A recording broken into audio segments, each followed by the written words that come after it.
ನಿಮ್ಗೆ ತಾಕತ್ತಿದ್ರೆ ದಮ್ಮಿದ್ರೆ ಸೋಲಾರ್ ಪ್ಲಾಂಟ್ಲಾಗಿರೋ ಸರ್ಕಾರಿ ಜಮೀನು ಕಾಂಪೌಂಡ್ ಹಾಕ್ಸಿ, ನಾನು ಅವತ್ತು ನಿಮಗೆ ಸರೆಂಡರ್ ಆಗ್ತೀನಿ. ನಿಮಗೆ ರಾಸ ಒಂದು ನಿಮಗೆ ಷರತ್ತಿದ್ದರೆ, ಇವತ್ತು ತಾಲೂಕಲ್ಲಿ ಸೋಲಾರ್ ಪ್ಲಾಂಟ್ಗಳು ಎಷ್ಟಾಗಿದೆ, ಆ ಸೋಲಾರ್ ಪ್ಲಾಂಟ್ಗಳಲ್ಲಿ ಎಷ್ಟು ಸರ್ಕಾರಿ ಜಮೀನುಗಳಿದೆ, ಯಾವತ್ತೂ ಹೋಗಿ ನೀವು ಭೇಟಿ ಕೊಟ್ಟಿದ್ದೀರಾ? ಸರ್ಕಾರಿ ಜಮೀನು ಎಷ್ಟಿದೆ ಅಂತ ಅಳತೆ ಮಾಡಿ ಬೌಂಡ್ರಿ ಫಿಕ್ಸ್ ಮಾಡಿದ್ದೀರಾ? ಬೇಡ, ಇದೇ ACC ಫ್ಯಾಕ್ಟ್ರಿನಲ್ಲಿ ಎಷ್ಟು ಎಕರೆ ಗೌರ್ಮೆಂಟ್ ಜಮೀನಿದೆ, ಯಾಕೆ ಬಿಟ್ಟಿದ್ದೀರಿ? ಯಾವುದೋ ಒಂದು 30-40 ಸೈಟ್ನ ಅವ್ರು ಪಾಯ ಹಾಕೊಂಡು ಪೊಸಿಷನ್ ದುಡ್ಡಿಲ್ಲ ಕಟ್ಕೊಂಡ್ರ ಮನೆಗಳನ್ನ ಜಾಗ ಇರೋದನ್ನ ಕಿತ್ಕೊಂಡ್ಬಿಟ್ರೆ ಬಡವ್ರ ಮೇಲೆ ಹೊಟ್ಟೆ ಮೇಲೆ ಹೊಡೆದ್ಬಿಟ್ಟು ನ್ಯಾಯನೇ ಇದು? ಹಾಂ, ಅದು ಅಟ್ಲೀಸ್ಟ್ ಒಂದು ನೋಟಿಸ್ ಕೊಟ್ಟು ಒಂದು 10-15 ದಿನ ನೋಟಿಸ್ ಕೊಟ್ಟು ಅವ್ರಿಗೆ ಹೇಳಿ ತಿಳುವಳಿಕೆ ಹೇಳಿ ಅವ್ರಿಗೆ ಗೊತ್ತಿರೋದನ್ನ ಹೇಳ ಮಾಡಿ ಏನು ಕಾನೂನು ಪ್ರಕಾರ ಮಾಡ್ಕೊಂಡರು. ನಿಮಗೆ ದಾಖಲೆ ಮಾಡ್ಕೊಳಕ್ಕೂ ಏಕ್ತೇ ಇಲ್ಲ. ಇರೋ ಜಾಗನ ಹೋಗಿ ಆಸ್ಟ್ರೇಲಿಯಾ ಪಂಚಾಯತಿ ಆಕ್ಟ್ ಪ್ರಕಾರವಾಗಿ ಯಾರು ಪೊಸಿಷನ್ನಾಗ ಸುಮಾರು ವರ್ಷಗಳಿಂದಾರೆ ಅವ್ರಿಗೆ ದಾಖಲೆ ಕಡ್ಡಾಯ ಮಾಡಿಕೊಡಬೇಕಾಗಿರೋದು ಜವಾಬ್ದಾರಿ ಅಧಿಕಾರಿಗಳು. ನಿಮಗೆ ಇವ್ರ ಮೇಲೆ ಬಡವರು ಬಂದ್ರಿ, ಪೊಲೀಸರು ಕರ್ಕೊಂಬಂದ್ರಿ, ಎತ್ತಾಕ್ಸಿರಿ, ಕಾಂಪೌಂಡ್ ಹಾಕಿದಿರಿ. ನಿಮ್ಗೆ ತಾಕತ್ತಿದ್ರೆ ದಮ್ಮಿದ್ರೆ ಸೋಲಾರ್ ಪ್ಲಾಂಟ್ಲಾಗಿರೋ ಸರ್ಕಾರಿ ಜಮೀನು ಕಾಂಪೌಂಡ್ ಹಾಕ್ಸಿ, ನಾನು ಅವತ್ತು ನಿಮಗೆ ಸರೆಂಡರ್ ಆಗ್ತೀನಿ. ಆವತ್ತು ನಿಮ್ಮ ಶಬಾಷ್ ಅಂತೀನಿ. ಬಕೆಟ್ ಹಿಡಿಯೋ ಕೆಲಸಗಳು ಮಾಡೋಕ್ಕೆ ಹೋಗಬೇಡ್ರಿ. ನಾನು ಈ ಮಾಧ್ಯಮದ ಮುಖಾಂತರ ಹೇಳ್ತಾ ಇದ್ದೀನಿ. ಅಯ್ಯೋ ಅವರು ಈಗ ರಾತ್ರಿ 7 ಗಂಟೆ ಆಗಿದೆ, DC ಮೀಟಿಂಗ್ ಅಂತೆ. ನಮ್ಗೆ ಗೊತ್ತಿಲ್ವ? ನಾನು ಜಿಲ್ಲಾ ಪಂಚಾಯತ್ ಮೆಂಬರ್, ಯಾವ ಟೈಮ್ ಮೀಟಿಂಗ್ ತಗೊಂತೀರಿ, ನೀವು ಯಾವ ಟೈಮ್ ಮೀಟಿಂಗ್ಗಳಿಗೆ ಓದ್ತೀರಿ ಎಲ್ಲ ಗೊತ್ತು ನಮಗೆ. ಬರ್ತೀನಿ, ಇದು ಸಮಯ ಹಿಂಗೆ ಇರೋದಿಲ್ಲ, ಕಾಲ ಬರ್ತೀನಿ, ಮಾತಾಡ್ತೀರಿ. ನಮಗೆ ನಮ್ಮ ಹೆಣ್ಮಕ್ಳು ನಮ್ಮ ಹುಡುಗ ಇವರಿಗೆಲ್ಲ ಅನ್ಯಾಯ ಆಗಿದೆ. ನೀವು ನ್ಯಾಯ ಕೊಡಿಸಿಲ್ಲ ಅಂದರೆ ಕಾನೂನು ಪ್ರಕಾರವಾಗಿ ನಿಮ್ಮನ್ನು ನಾವು ಕೋರ್ಟ್ಗೆ ಎಳಿತೀರಿ.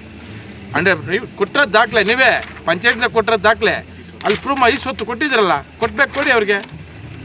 ಈ ಸೊತ್ತು ಕೊಡಬೇಕಲ್ವ ಅವ್ರಿಗೆ? ಟ್ಯಾಕ್ಸ್ ಕಟ್ಸ್ಕೊಂಡಿದ್ದೀರಿ, ಈ ಸೊತ್ತು ಕೊಟ್ಟಿದ್ದೀರಿ, ಸರ್ಕಾರಿ ಕೊಟ್ಟಿದ್ದೀರಿ, ಡಿಮ್ಯಾಂಡ್ ಬುಕ್ಕಲ್ಲಿ ಮೆನ್ಷನ್ ಮಾಡಿದ್ದೀರಿ. ಇಷ್ಟೆಲ್ಲ ಮಾಡಿ ಅವ್ರು ಬಂದು ರಾತ್ರಿ ಬಂದು ಏಕಾಏಕಿ ತಳ್ಳಿಬಿಟ್ರೆ ಏನು ಯಾರು ಹೇಳೋರು ಕೇಳೋರಿಲ್ಲ ಈ ತಾಲೂಕಲ್ಲಿ ಅಂದ್ಕೊಂಡಿದ್ದೀರಾ? ನಮ್ಮಂಥವ್ರು ಇದ್ದೀರಿ.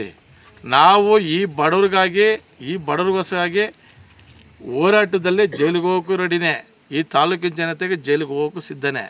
ಬಟ್ಟು ಏನು ಮಾಡಬೇಕೋ ಅದು ಮಾಡಿ ಅಧಿಕಾರಿಗಳು. ಸುಮ್ಮನೆ ಯಾರೋ ಹೇಳಿದ್ರು, ದೌರ್ಜನ್ಯಗಳ ಮೇಲೆ ರೆಕಮೆಂಡೇಷನ್ ಮಾಡಿದ್ರು ಅಂತ ಬಂಟಲ್ಲ. ನೀವು ಬಡವ್ರಿಗೆ ನ್ಯಾಯ ಕೊಡಿಸ್ಬೇಕಾದ್ರೆ ಕೊಡೋದೇನು? ಅವ್ರು ಎಕಲ್ಗಟ್ಲೆ ಹಾಕೊಂಬಿಟ್ಟಿದ್ದಾರೆ. ಹೋಗಿ ACC ಫ್ಯಾಕ್ಟ್ರಿ ಇದೆಲ್ಲ ಎಕಲ್ಗಟ್ಲೆ ಹಾಕೊಂಡಿದ್ದಾರಲ್ಲ, 10 ಎಕರೆ 15 ಎಕರೆ ಜಮೀನು ಇದೆಲ್ಲ, ನಿಮ್ಮ ತಾಕತ್ತು ತಲ್ಸೋಸ್ರಿ. ಸೋಲಾರ್ ಪ್ಲಾಂಟ್ಲಾಗಿದೆಲ್ಲ 20 ಎಕರೆ 30 ಎಕರೆ ಒಂದೊಂದು ಕಡೆ. ಆ ಸೋಲಾರ್ ಪ್ಲಾಂಟ್ಗಳಲ್ಲಿ ನಿಮ್ಮ ತಾಕತ್ತು ತೋರಿಸಿ ಕಾಂಪೌಂಡ್ ಹಾಕ್ರಿ.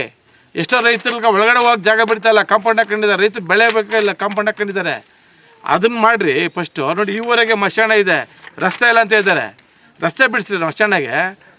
ಬಡವ್ರ ಮೇಲೆ ಬಂದು ಹೊಟ್ಟೆ ಹೊಡೆಯೋದಲ್ಲ, ಇದು ಚೆನ್ನಾಗಿರಲ್ಲ. ಈ ಥರ ಎಲ್ಲ ಮುಂದೆ ಹಾಕೋ ಅವಕಾಶ ಮಾಡ್ಕೊಳ್ಬಿಡ್ರಿ. ನಾನು ಇದೊಂದು ಎಚ್ಚರಿಕೆ ಗಂಟೆ ಅಂತ ಹೇಳೋಕ್ಕೆ ಇಷ್ಟಪಡ್ತೀನಿ. ಸೊ ಈ ತಾಲೂಕಲ್ಲಿ ದುಡ್ಡಿರೋರ್ಗೊಂದು ನ್ಯಾಯ, ದುಡ್ಡಿಲ್ಲೋರ್ಗೊಂದು ನ್ಯಾಯ, ಬಡವ್ರಿಗೊಂದು ನ್ಯಾಯ, ಶ್ರೀಮಂತರಿಗೊಂದು ನ್ಯಾಯ.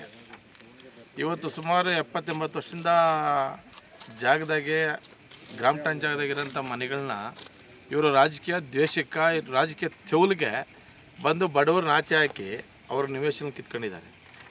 ಅವ್ರಿಗೇನು ಅರ್ಜೆಂಟ್ ಬೇಕಾ ಕಿತ್ಕೊಳ್ಳಿ. ಜಾಗ ಎಲ್ಲಿ ಇಲ್ಲ ಅಂದರೆ, ಸರ್ಕಾರಿ ಜಮೀನು ಎಲ್ಲೂ ಇಲ್ಲ ಅಂದರೆ ಅಲ್ಲಿ ಡೆವಲಪ್ಮೆಂಟ್ ಮಾಡಲಿ. ಗ್ರಾಮ ಠಾಣ್ ಜಾಗದಾಗ ಬಂದ್ಬಿಟ್ಟು ಅವರು 100 ವರ್ಷಗಳಿಂದ ವಾಸ ಮಾಡ್ತಾರಲ್ಲ, ಸಾಕ್ಷಿ ಹುಣಸೆ ಮರನೇ. ಸೊ ನಾನು ವಿಡಿಯೋದಾಗ ನೋಡಿದೆ, ನನಗೆ ತುಂಬ ಬೇಜಾರಾಯಿತು. ಕೈ ಹಿಡ್ಕೊಂಡೋಗಿ ಆಯ್ಕೆ ಮಾಡಿ ಇವತ್ತು ಇವ್ರಿಗಾಗುತ್ತೆ, ಇದೇ ಊರಾಗ ಬೇರೆಯವ್ರಿಗೆ ನಾಳೆ ಇನ್ನೊಬ್ರಿಗಾಗುತ್ತೆ.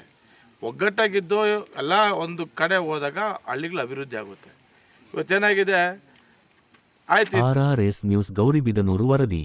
ಗೌರಿಬಿದನೂರು ತಾಲೂಕಿನ ತೊಂಡೆಬಾವಿ ಹೋಬಳಿಯ ತಪಸಮಾಕಲ ಹಳ್ಳಿಯಲ್ಲಿ ಅಧಿಕಾರಿಗಳ ಕಿರುಕುಳದಿಂದ ನೊಂದ ಸಂತ್ರಸ್ತರನ್ನು ಭೇಟಿಯಾಗಿ ಅವರಿಗೆ ಸಾಂತ್ವನ ಹೇಳಿ ಕಾನೂನು ಹೋರಾಟ ಮಾಡುವುದಾಗಿ ಡಾಕ್ಟರ್ ಕೆಂಪರಾಜ್ರವರು ಭರವಸೆ ನೀಡಿದರು. ಈ ಸಮಯದಲ್ಲಿ ಊರಿನ ಜನರು, ಸಂತ್ರಸ್ತರು ಮತ್ತೆ ಕೆಂಪರಾಜು ಬಣದ ಪ್ರಮುಖ ಮುಖಂಡರು ಉಪಸ್ಥಿತರಿದ್ದರು.